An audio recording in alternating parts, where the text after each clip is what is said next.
Rádio Metropolitana, a nova rádio do Grande Porto para todo o mundo. O primeiro tema que vos trago é um tema que tem bastante relevância para quem vai de férias utilizando como transporte o avião. Sim, hoje vou falar-vos dos vossos direitos em caso de atraso de um voo. Entre os diplomas que regulam esta questão, o Regulamento 261/2004 é o que tem maior aplicabilidade na União Europeia, por isso é dele que vou falar. Este regulamento aplica-se a voos que tenham partida de um Estado-membro ou a voos cujo destino seja um Estado-membro e, portanto, não precisam de ser voos dentro da União Europeia. Quais são as situações que são reguladas por este diploma? A recusa de embarque, o cancelamento e o atraso no voo. E quais são os direitos que são atribuídos aos passageiros nestas situações? Ora bem, os direitos são atribuídos aos passageiros sempre dependendo do preenchimento de certos requisitos para cada situação. Ou seja, dependendo de cada circunstância, o passageiro poderá ter direito a receber comida e bebida em proporção razoável ao tempo de espera, poderá ter direito a receber alojamento, poderá ter direito a uma indemnização e, eventualmente, poderá também ter direito ao reencaminhamento para o destino inicial ou o reembolso do bilhete. O que importa é saber que, nestes casos, os passageiros têm direitos e esses direitos devem ser respeitados pelas transportadoras. Como eu já disse, eu vou-vos falar do caso dos atrasos nos voos, que é, eventualmente, a situação mais comum e mais geradora de responsabilidade. Nestas situações, o regulamento atribui alguns direitos aos passageiros, no entanto, não atribui expressamente o direito à indemnização. Esse direito resulta de decisões do Tribunal de Justiça da União Europeia e que foram seguidas pelos tribunais europeus. Então, fique a saber que, caso o seu voo se atrase 2 horas ou mais, em caso de voos até 1500 km, 3 horas ou mais em caso de voos intracomunitários com mais de 1500 km e no caso de quaisquer outros voos entre 1500 e 3500 km, e ainda 4 horas ou mais em caso de quaisquer voos não abrangidos na situação anterior, terá direito a comida e bebida em proporção razoável ao tempo de espera. No caso do atraso ser superior a um dia, terá direito a alojamento e transporte para o alojamento. Se o atraso for de 4 horas ou mais, terá direito a optar entre o reembolso ou o reencaminhamento para o lugar de partida inicial. Quanto à indemnização, os valores encontram-se definidos no regulamento e são os seguintes: 250 € para voos até 1500 km, 400 € no caso de voos intracomunitários com mais de 1500 km e para todos os outros voos entre 1500 e 3500 km, e 600 € para voos não abrangidos nas definições referidas. Importa aqui referir que estes direitos nem sempre são atribuídos aos passageiros. Ou seja, caso se verifique uma circunstância extraordinária, a responsabilidade da transportadora aérea poderá ser excluída. A título de exemplo, veja-se as más condições climatéricas. No entanto, situações há em que, mesmo sendo uma circunstância extraordinária, não haverá direito à exclusão da responsabilidade da transportadora aérea, como por exemplo no caso de avaria do avião. Em suma, estes são os seus direitos. Eu sou o Eduardo Coelho e estou consigo de segunda a sexta-feira no programa Sobremesa Musical entre as 14 e as 16 horas. No programa de hoje irei falar-vos sobre um meio alternativo de resolução de litígios que se chama o julgado de paz. Os meios alternativos de resolução de litígios são formas de resolver litígios alternativas aos tribunais comuns. Tecnicamente são locais onde se poderão resolver litígios, locais alternativos aos tribunais comuns. Das suas características principais, a celeridade e o custo são nitidamente as que mais atraem as entidades para estes locais. Existem diversos meios alternativos de resolução de litígios. Ao longo dos diversos programas irei falar dos diversos meios alternativos. Hoje apenas falarei dos julgados de paz. Nos julgados de paz apenas podem ser intentadas ações até 15.000 euros. E as ações têm que estar previstas, o tipo de ação tem que estar previsto no artigo 9º da Lei dos Julgados de Paz, ou seja, este artigo é um artigo que enumera quais os tipos de ação que podem ser intentados nestes tribunais.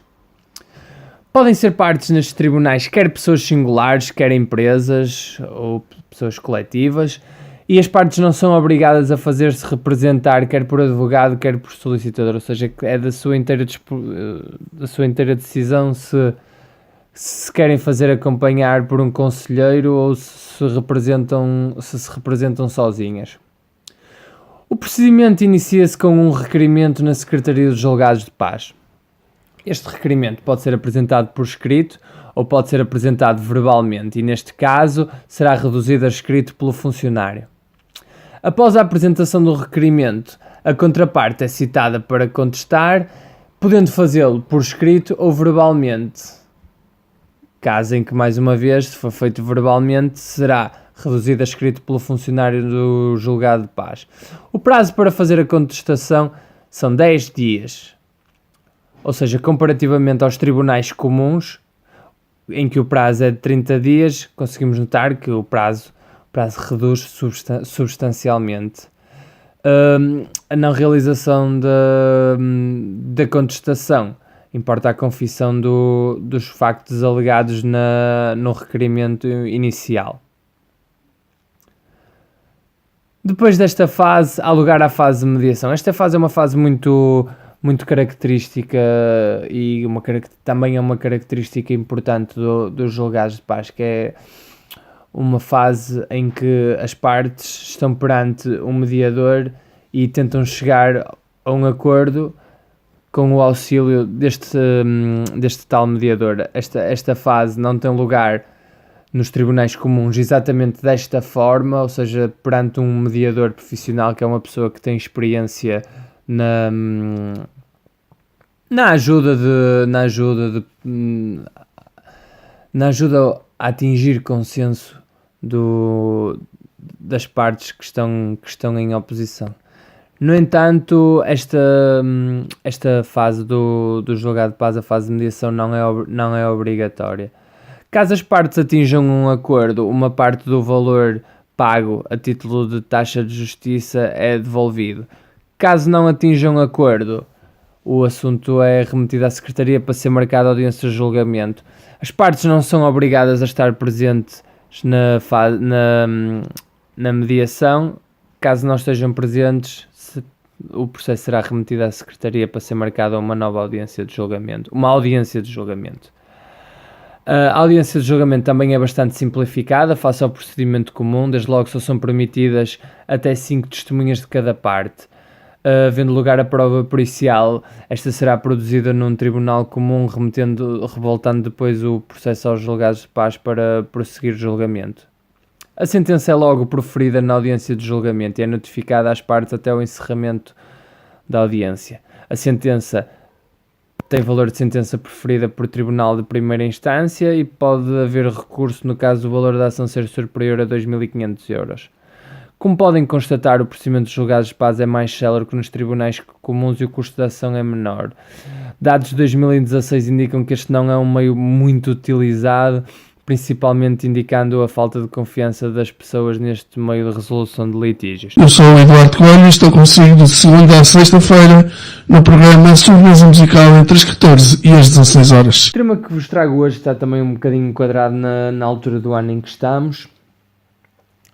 Eu vou-vos falar dos períodos de fidelização dos contratos nos ginásios e a desvinculação dos mesmos. Com o verão aqui à porta, é natural que os mais destreinados se dirijam aos ginásios à procura do chamado milagre de verão.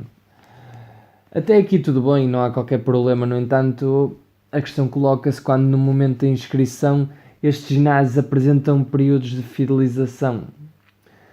Muitas vezes eles apresentam estes períodos de fidelização lado a lado com condições mais vantajosas para os clientes, o que faz os clientes, o que seduz os clientes à vinculação. No entanto, o primeiro conselho que eu vos dou aqui é muito simples: pensem bem se vão conseguir cumprir com as obrigações do contrato que estão a assinar. Isto é um contrato, a vossa adesão é voluntária, portanto, pensem bem antes de decidir. Isto é muito importante, porque uma vez vinculados, a desvinculação pode não ser fácil. Ora, o primeiro passo aqui será analisar bem o contrato. Caso assinem um contrato, guardem-no com vocês. Nesse contrato pode estar a resposta às vossas dúvidas de desvinculação. Caso estejam vinculados a um contrato, vão analisar caso estejam analisados a um contrato e queiram rescindir ou desvincular-se, vão analisar o contrato, porque pode estar lá discriminados quais os expedientes permitidos para operar esta desvinculação. Ora, aqui uma coisa importante a dizer é que estamos perante contratos de adesão, e estes contratos de adesão têm uma característica particular. São contratos que são entregues à parte e ela não tem qualquer voto na negociação. Por esta razão, e por os consumidores não terem qualquer voto na escolha do conteúdo contratual, a estes contratos aplica-se a legislação das cláusulas contratuais gerais. Esta legislação regula as cláusulas, regula certos aspectos das cláusulas, determinando até algumas cláusulas como proibidas e, consequentemente, inválidas. Quanto ao prazo de fidelização, não existe, para este caso em concreto, uma limitação de tempo imposta por lei, ao contrário do que acontece, por exemplo, na Lei das Comunicações. No entanto, isto não significa que os ginásios possam colocar no contrato os períodos de fidelização que entenderem. As cláusulas podem ser consideradas abusivas, caso não exista uma verdadeira contrapartida para o consumidor. Um parecer não vinculativo, é certo, mas é um parecer do Observatório de Direito de Consumo, recomenda que o limite de fidelização se deveria fixar em 12 meses. Caso pretenda desvincular-se do contrato e havendo uma cláusula de fidelização, no silêncio do contrato sobre esta matéria, eu acredito que o possa fazer, mas terá de invocar uma justa causa, um justo motivo para poder operar esta desvinculação. Como justa causa poderemos ter, por exemplo, uma alteração de morada por uma distância considerável relativamente ao seu antigo local de habitação, ou uma lesão que o impeça de treinar. Isto será uma alteração das circunstâncias. Como é óbvio, estas situações têm que ser devidamente comprovadas. No caso de uma lesão por um médico especialista, por exemplo, ou numa alteração de morada por um qualquer comprovativo dessa mesma alteração. O meu conselho, se pretender desvincular de um contrato, é exponha a sua questão ao ginásio. Eles muitas vezes são compreensivos e percebem as vossas razões e podem indicar-vos o caminho para o fazer. Eu sou o Eduardo Coelho e estou consigo de segunda a sexta-feira no programa Sobremesa Musical entre as 14 e as 16 horas. Hoje vou falar-vos sobre os vossos direitos enquanto trabalhadores por conta de outrem, no caso de contraírem matrimónio. O meu objetivo esta semana era abordar este tema em conjunto com o tema da parentalidade e, portanto, abordar os vossos direitos enquanto trabalhadores por conta de outrem em caso de parentalidade. No entanto, devido à densidade do tema da parentalidade e o reduzido do tempo que dispomos por programa, optei por dividir, e esta semana falarei dos vossos direitos no matrimónio e para a semana falei nos vossos direitos em caso de parentalidade. O que vai resultar é que este programa ficará ligeiramente mais curto. Ora bem, quanto ao casamento, o Código de Trabalho rege esta matéria no artigo 249 e refere que são consideradas faltas justificadas as que sejam dadas por 15 dias na altura do casamento. Cada noivo tem direito a faltar durante 15 dias seguidos e não existe a obrigatoriedade destas faltas serem dadas após o casamento, pois a lei expressamente diz na altura do casamento, ou seja, estas faltas poderão ser dadas também num período anterior ao casamento.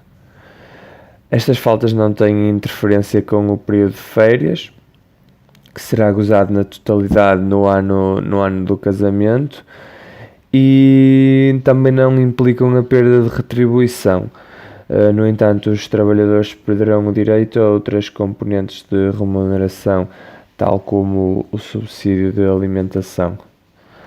Os trabalhadores deverão informar o empregador com antecedência de 5 dias sobre a data em que irão faltar, indicando qual o motivo para faltarem. O empregador pode pedir durante os 15 dias seguintes à comunicação, uma prova do facto invocado para a justificação. O incumprimento pelo trabalhador do dever de comunicação importa que a falta seja considerada injustificada e, portanto, terá todas as consequências de uma falta injustificada, como, por exemplo, o despedimento.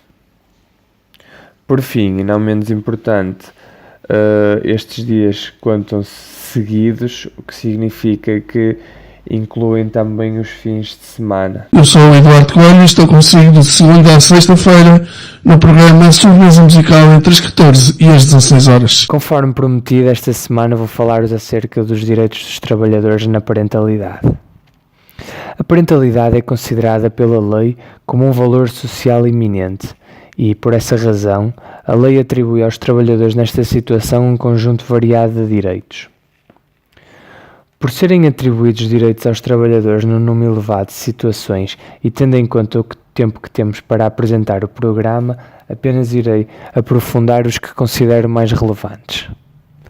Para começar, em caso de gravidez de risco, a trabalhadora tem direito à licença pelo período determinado pelo médico.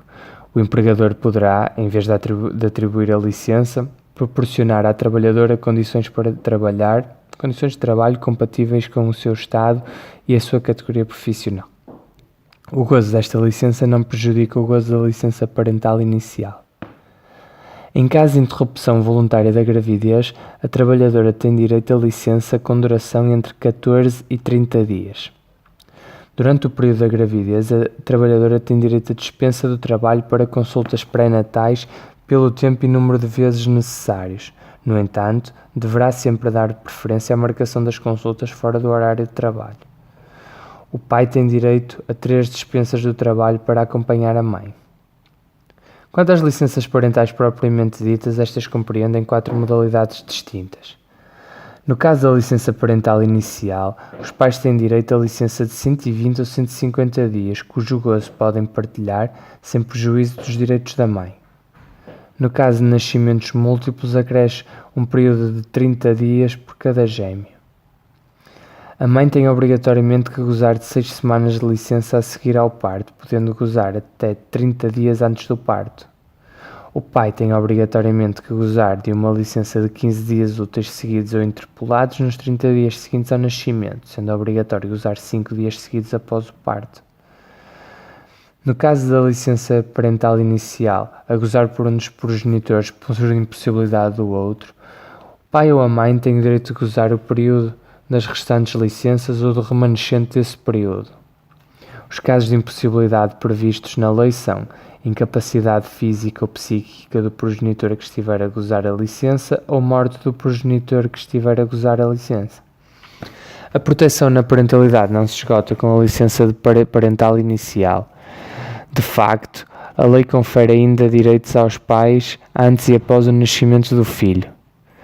Falamos, por exemplo, das faltas ao trabalho para dar assistência a um filho, da flexibilidade de horário de trabalho para trabalhador com responsabilidades familiares, da dispensa de prestação de trabalho suplementar, bem como da prestação de horário de trabalho noturno e a proteção no trabalho e despedimento. No que respeita às trabalhadoras grávidas, puérperas e lactantes, estas gozam de alguns direitos específicos adicionais.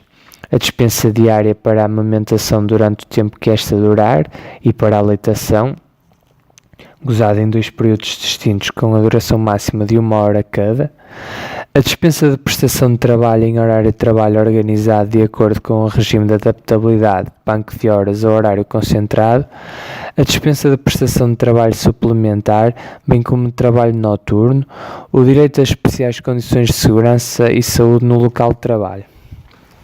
Estes direitos na parentalidade são acompanhados também por direitos atribuídos pela Segurança Social, os quais poderão ser analisados num outro programa. Eu sou o Eduardo Coelho e estou consigo de segunda a sexta-feira no programa Sobremesa Musical entre as 14 e as 16 horas. Hoje vou falar-vos do procedimento de injunção. A injunção é um procedimento que permite a um credor de uma dívida ter um documento, que se chama título executivo, que lhe possibilita recorrer a um processo judicial de execução para recuperar, junto do devedor, o montante que este lhe deve. Após a apresentação do requerimento de injunção pelo credor, o eventual devedor é notificado desse requerimento e, se não se opuser ao mesmo, é emitido o referido título executivo. Caso se oponha, o processo é remetido para um tribunal. Este procedimento foi criado pelo legislador com o objetivo de descongestionar os tribunais nos casos de ações para pagamento de dívidas de valor reduzido.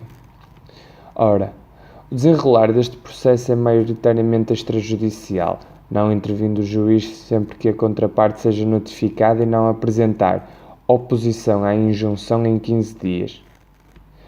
Nesse caso, o credor tem a sua dívida confirmada sem ser necessário que seja intentado um processo judicial junto dos tribunais ou sequer que haja qualquer intervenção do juiz. O credor pode intentar logo uma ação executiva destinada a promover as diligências necessárias à cobrança coerciva da sua dívida. No entanto, no caso do devedor apresentar oposição à injunção ou a contraparte não tiver sido devidamente citada, o processo entra numa fase judicial e tem lugar a intervenção de um juiz. Os trâmites processuais definidos na lei para a injunção e para a respectiva ação declarativa especial, que tem como características específicas a rapidez e a simplicidade, justifica-se com o facto de estas ações se destinarem a defender interesses económicos de menor importância. O valor da ação é inferior a 15.000 euros. No entanto, com a entrada em vigor do Decreto-Lei 32/2003, passou a ser permitido às empresas, no caso de transações comerciais, isto é, transações entre empresas, passa a ser permitido às empresas recorrer ao procedimento de injunção sem qualquer limite de valor. Destas transações comerciais ficam excluídos os contratos com consumidores, os juros relativos a outros pagamentos que não os efetuados para remunerar transações comerciais e os pagamentos efetuados a título de indemnização por responsabilidade civil. Nestes casos, não é possível recorrer ao procedimento de injunção. O procedimento de injunção tem algumas características que traduzem o seu caráter expedito e flexível. Desde logo, prevê que existam apenas 2 peças processuais, a petição inicial e a contestação.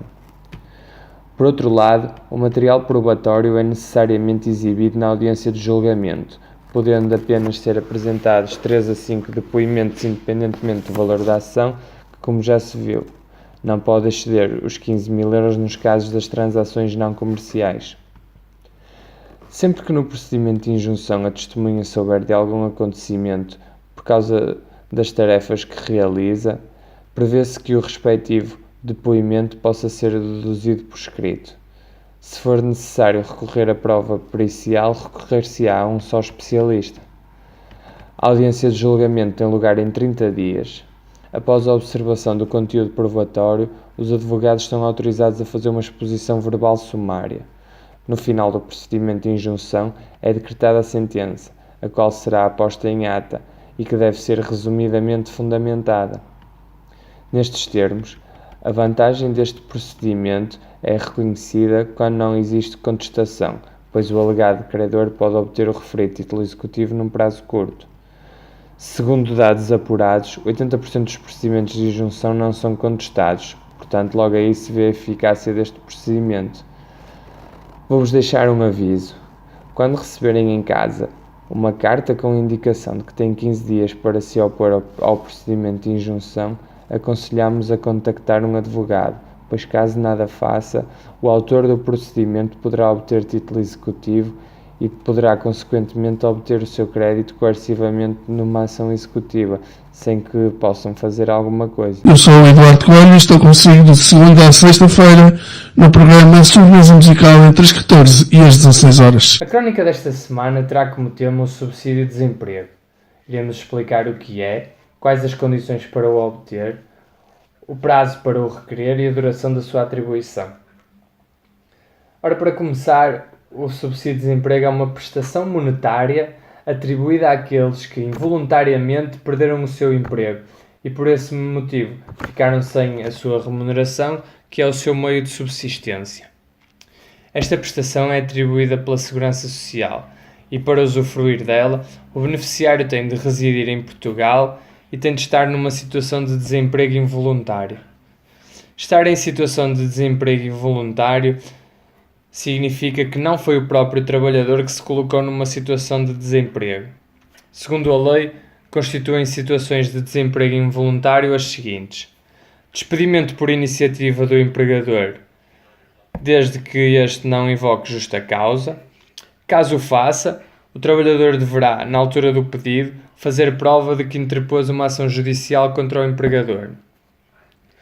Caso o empregador não cumpra o procedimento de despedimento, o trabalhador pode recorrer ao subsídio de desemprego desde que prove que intentou a ação em tribunal.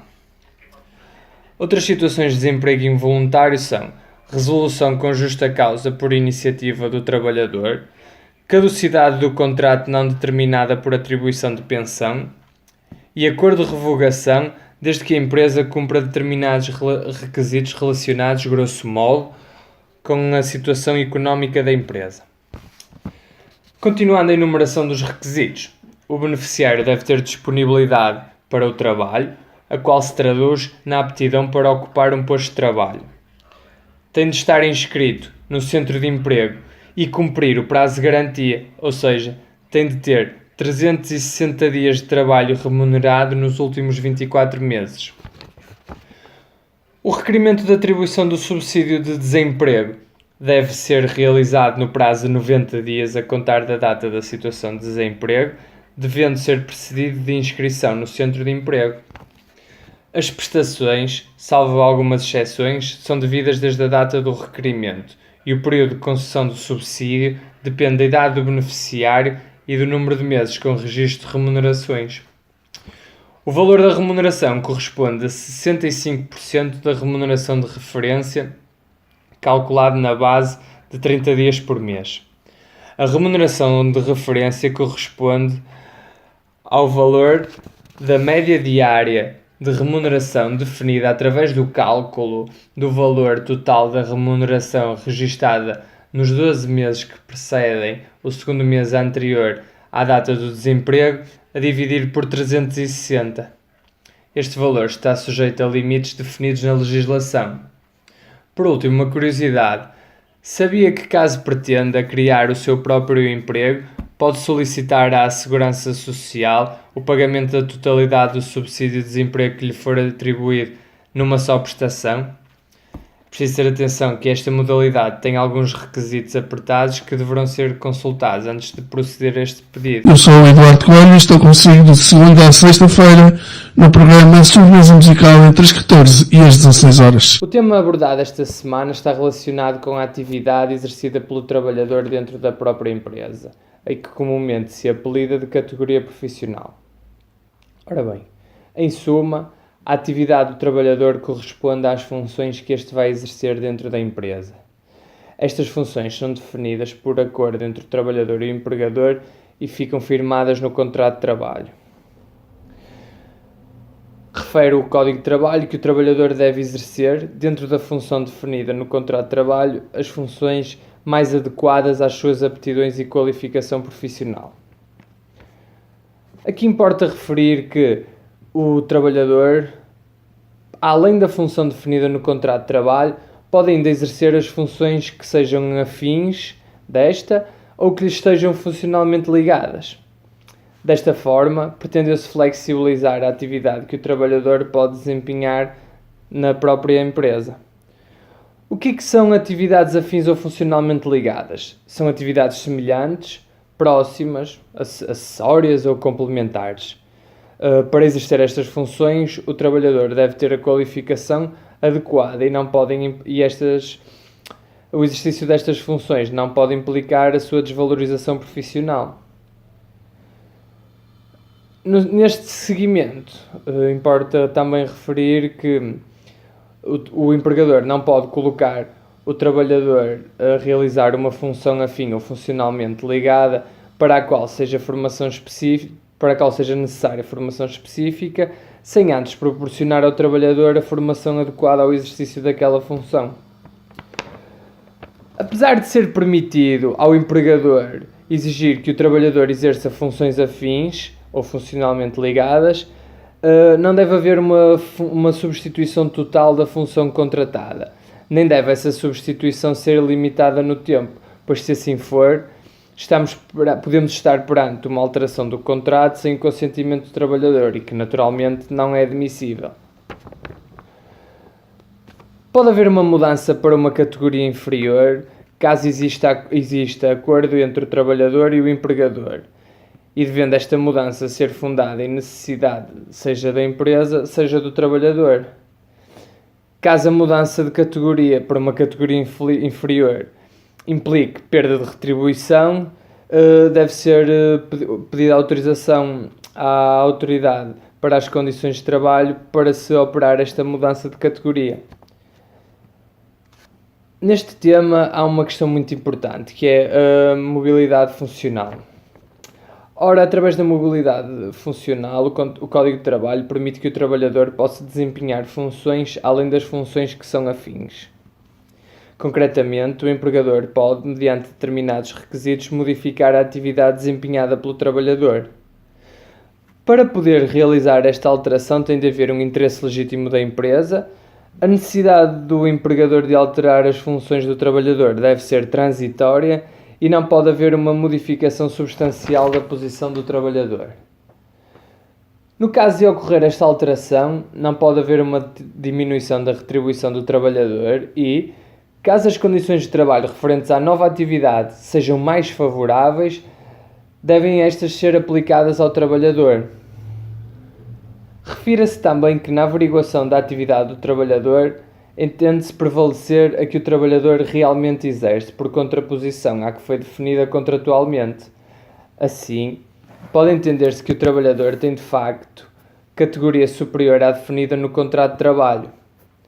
Caso a atividade efetivamente exercida pelo trabalhador seja de nível inferior à que foi definida contratualmente, prevalece a atividade definida no contrato. Eu sou o Eduardo Coelho e estou consigo de segunda a sexta-feira no programa Sobremesa Musical entre as 14 e as 16 horas. Esta semana, enquanto pesquisava um tema para abordar, deparei-me com uma notícia do ano passado sobre um estudo publicado pela Organização Internacional do Trabalho, no qual Portugal surgia como um dos países da Europa onde havia mais situações de falsos recibos verdes.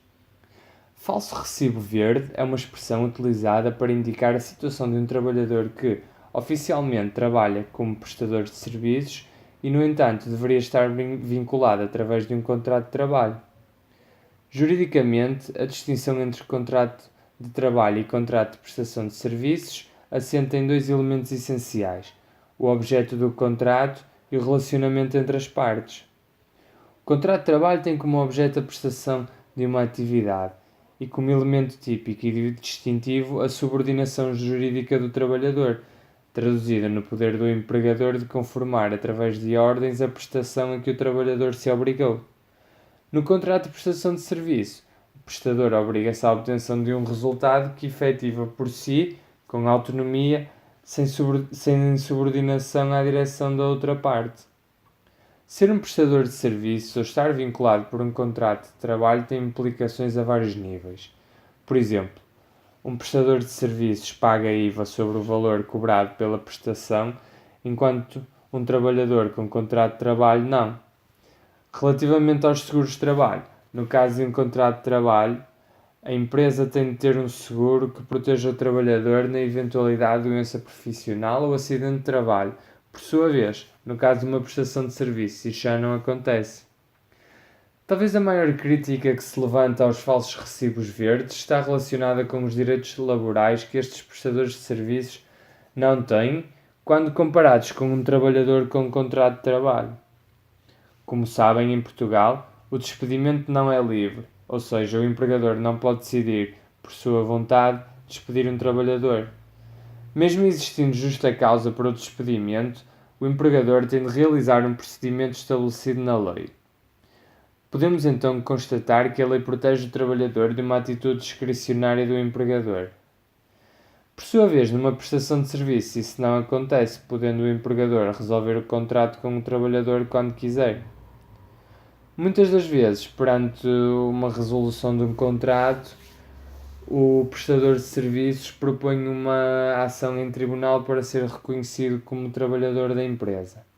Neste âmbito, e para este efeito, o legislador estabeleceu no artigo 12 um conjunto de requisitos característicos de um contrato de trabalho, a saber, a atividade seja realizada em local pertencente ao seu beneficiário ou por ele determinado, os equipamentos e instrumentos de trabalho utilizados pertençam ao beneficiário da atividade, o prestador da atividade observa horas de início e de termo da prestação determinadas pelo beneficiário da mesma, seja paga com determinada periodicidade uma quantia certa ao prestador da atividade, como contrapartida da mesma, e o prestador de atividade desempenha uma função de direção ou chefia na estrutura orgânica da empresa. Provando dois destes requisitos, a lei assume a existência de um contrato de trabalho, cabendo ao empregador provar que não estamos perante esse contrato de trabalho. Metropolitana, a rádio feita a pensar em si.